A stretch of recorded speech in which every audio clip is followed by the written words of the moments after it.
I was probably 5 years old when the first occurrence happened.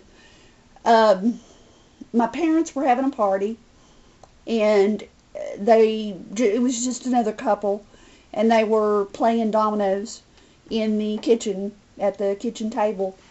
And being 5 years old, they didn't want me hanging around, so I had to go to bed.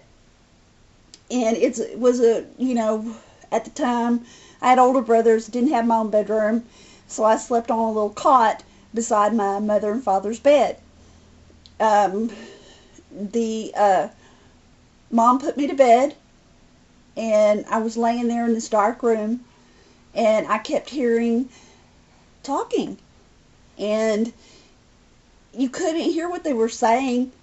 You could just hear just this mumbling of voices, and it frightened me. I couldn't figure it out, and I was so scared, I started crying out for my mom, of course, you know.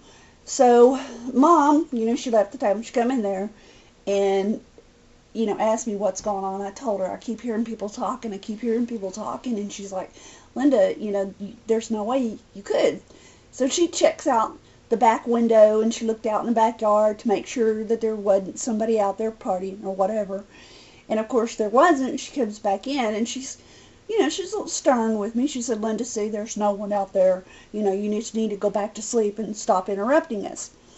So she turned off the light and shut the door and left again. And this time it was worse. They kept getting louder. You still couldn't make out what they were saying. It was just a very loud mumbling of voices all at the same time. And as I said, it just kept getting louder, and I was terrified. And, I'm 5 years old, and I was crying and everything, and it was so frightening that I ended up wetting the bed. That's how scared I was. And my mother and father both came in. They were upset, and, 5 years old, what are you going to do? You're scared to death because you don't understand what's going on.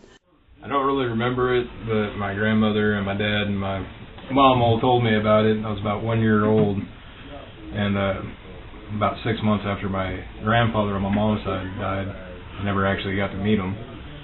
I was at my grandmother's house, and had this great big screen door, a hole in the middle one. And they didn't have one of those pressure things to keep it from slamming shut, so when it slammed shut, it slammed shut. And I was sitting in the doorway, and the rock that was holding open the screen door had slipped loose, and right before the door slammed on me, it stopped for just long enough for my mom to run over there and grab me, and as soon as she got me out of the doorway, the door slammed the rest of the way shut. Well, my first paranormal experience, I would have to say, was when I was about 5 or 6 years old. Now, keep in mind, I don't remember much of it, but from what I do remember is that I was exploring the house, and I walked into the bathroom, and I heard a noise, and I looked behind the door, and there was this man in all black standing behind with a butcher knife. And of course, being a little kid, I did the only reasonable thing you would do. I ran like all hell. And I went to my mom, "Oh, Mom!" And I didn't go back into that bathroom for like a year. You see, I was in my late teens when I had my first paranormal experience.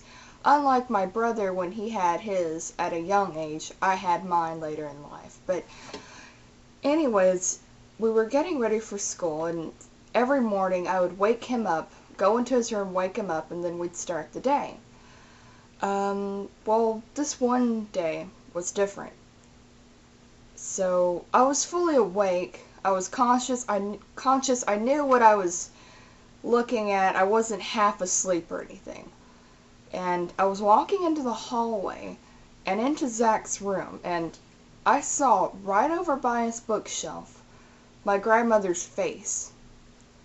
And it was very detailed. I knew it was her. It was her wrinkles. I could see every little detail of her face, and I just knew it was her. And I was in shock, but at the same time, I felt peaceful knowing that she was around. and she was there for a second, and then she was gone. I have never had a negative paranormal experience. I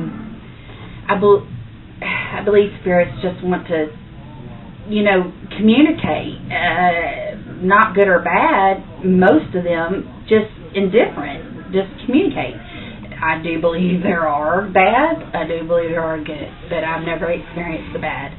My first experience was in my first home. I was asleep, and I was awoken by some laughter over at the end of my bed was my dresser, and there were people laughing, and I didn't feel scared. And they said when they woke me, they were like, "You're gonna wake her. Look what you did!" And then they flew off when they had woke me up and realized what they'd done. In my interpretation, those two people are my guardian angels. And knowing me, God has sent, that's my personal belief, that God has sent me the most humorous guardian angels there are, because I'm very comical, funny, everything's a joke type person. I can be serious, but anyway, it just really fit my personality. And so when they woke me up, all I did was smile and feel this warm, fuzzy feeling inside about them being there. I was not scared at all, and I just turned over and went right back to sleep. I've always been a magnet for paranormal activity, and it's been with me all my life. I want to say I was about 7. I might have been 6, but I want to say it was 7. And it was about 1977. And I remember going visiting my grandparents in Oklahoma.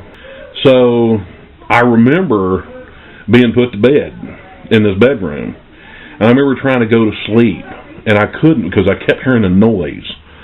And it was the noise of a rocking chair in the corner.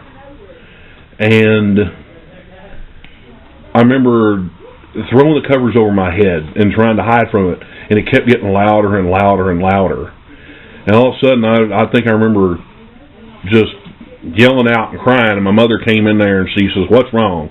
And I said, "There's something over in the corner." And she says, no, baby, it's okay. And I said, "No, there's something there." She said, "No, there's not. You're having bad dreams. Go to sleep." And then the second time, my father actually came in the room and told me, "Shut up, go to sleep, and we don't want to hear nothing else out of you." And when he said, I was like, "Oh my gosh, I'm in trouble now." And he shut the door, and it kept being noisy outside. And then all of a sudden, I actually saw in the corner an apparition, and there was a man, and he was facing the window, and he was in a rocking chair. And I've always been able to make out a figure and objects. They're not crystal clear, but I can pick up on some details. And he was looking out the window, just rocking back and forth, back and forth. And I remember seeing this and going, okay, this is real. I'm not dreaming this. And I remember screaming out again.